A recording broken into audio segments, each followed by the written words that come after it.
Manuel Gil Antón, qué gusto saludarte, estimado, mucho sin hablar contigo. ¿Cómo estás? Muy bien, afortunadamente, Luis. ¿Tú? Qué bueno, también, Manuel. Bueno. A ver, una mirada, era necesario entrevistarte. ¿Cómo ves esta polémica? Has estado, por supuesto, muy presente en medios. Nosotros también no hemos dejado de abordar el tema. ¿Qué es lo que tú ves en los libros, que tienen los libros, Manuel Gil? ¿Y cuál sería tu recomendación a los padres de familia? Claro. Yo creo que lo que sería muy bueno que entendiéramos todos, y creo que ayer fue mucho más claro con la presentación que hizo la Secretaría de Educación Pública junto con otros colaboradores, es que la forma, le llamamos modelo educativo a la forma específica en la que se propone que ocurra el aprendizaje, está transitando, está dejando de ser por materias, o sea, por clase de español, clase de matemáticas, clase de civismo, clase de biología, a que las niñas y los niños, como se hace en el preescolar desde hace muchísimos años, pero ahora a través de los años de primaria, vayan realizando una serie de proyectos, enfrenten una serie de problemas, investiguen, junten información al respecto de, por ejemplo, el cambio climático,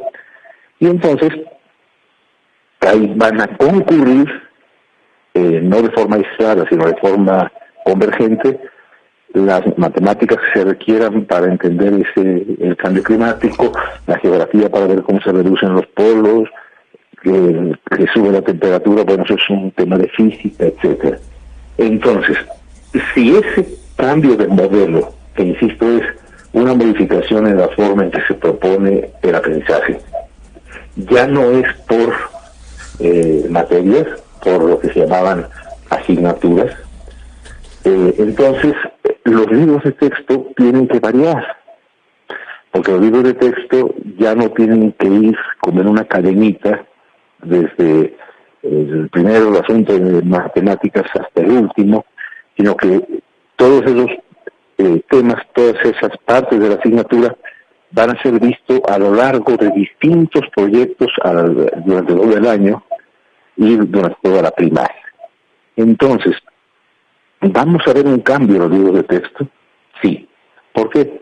Porque no van a ser los clásicos de español, perdón por repetirlo, sino que van a ser proyectos sobre nuestros saberes, nuestros lenguajes, proyectos de aula, proyectos de escuela, etcétera, que probablemente sí nos causen extrañeza normal, decimos, ¿y esto qué es? ¿No? ¿Con qué se come este libro? ¿Dónde está la cosa de español o de los quebrados, etcétera, ¿no? Esos cambios en los libros de texto corresponden a un cambio en el modelo educativo. Creo que eso es clave. ¿Son mejores estos libros? ¿Tú qué consideras como especialista en las materias, esta nueva presentación? Bueno, no he tenido tiempo, porque quien diga que he tenido tiempo de conocerlos, son 41 con 200 y pico de páginas. Digo, se asoma uno a ellos, ¿no? Quisiera responderte, y no es por eludir la pregunta, lo que pasa es que para poder hablar de ellos tendré que conocerlos. Sí, claro. Y voy en ese camino.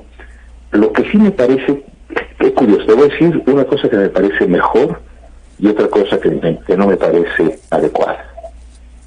Me parece mejor una educación orientada a que las niñas, los niños y los adolescentes, desde el preescolar, en la primaria, en la secundaria también, digamos, sean activos, así se les llama esto, una educación activa, ¿no? Que es la que proponen Montessori, la profesora Montessori, Freinet, Freire, otros pedagogos, proponen que cuando en grupo, y también la propia persona en lo individual, enfrenta y trata de entender un asunto, por ejemplo, la pobreza, o la riqueza, o si quieres el árbol, o el bosque, lo que sea, ahí, si le interesa ese tema, le interesa ese asunto, le preocupa, va a hacer una investigación, va a acarrear todos los conocimientos que se requieran con la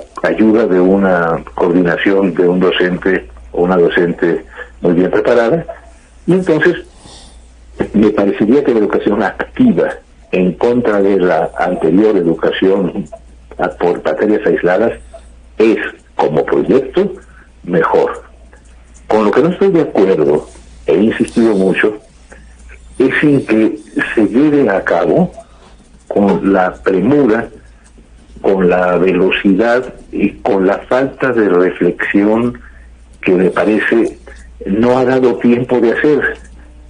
Y probablemente también hubiese sido mejor tener más tiempo, probar en primero de primaria, primero de secundaria, primero de preescolar, ver si en efecto el aprendizaje es mayor en el caso de la escuela activa que de la escuela tradicional.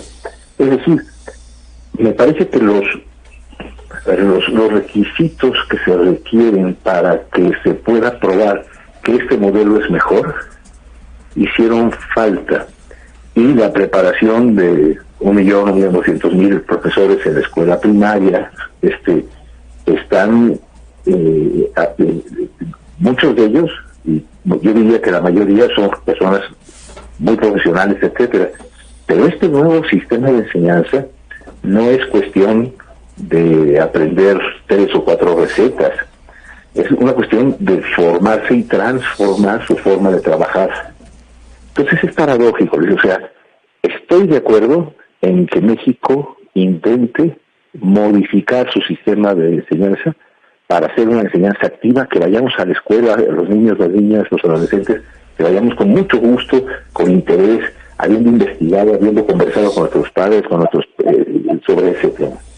Pero creo que la forma y la velocidad a la que están llevando a cabo las cosas, además de ciertos procedimientos legales que me parece totalmente innecesario que no se hayan cumplido, no van a conducirnos, en su caso, a la obtención de los frutos que se espera.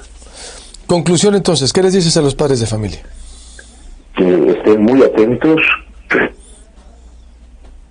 y a sus maestros. ¿Sí? ¿Manuel? A ver, se cortó la llamada de Manuel, que estén muy atentos, dice, y a los maestros también. Ya no es por materias, se confirma, es por asignatura, ni por asignaturas, vaya, como lo conocíamos, pues el clásico español, ciencias naturales, matemáticas, como nos tocó ahora, es para, son temáticos, lenguas, proyectos comunitarios. Adelante, Gil, me decías, se cortó la llamada, ¿cuál sería? Que estén muy atentos, me decías, los padres de familia. A ver, hay que acompañar mucho a las niñas y a los niños, hay que estar muy en contacto con las maestras y los maestros, con el director de la escuela, y toda duda, toda preocupación, cualquier cosa que tengan, tienen todo el derecho a que se les aclare y se les explique. En este momento se necesita una gran comunicación entre la escuela y la familia, incluso para entender las ventajas de esta posibilidad de una educación más activa. Pero si no hay comunicación y lo que hay es simplemente resignación o desidia, y por parte de la autoridad no hay disposición al diálogo, sino imposición, no vamos a ningún lado. Será otro cambio cosmético. Bien, pues te agradezco mucho, Manuel, como siempre, y mantengámonos en contacto, porque el tema va a seguir dando de qué hablar. Y ¿cómo no? Gracias por la explicación tan clara. Abrazo. Muchísimas gracias. Saludos a Sonora enterita.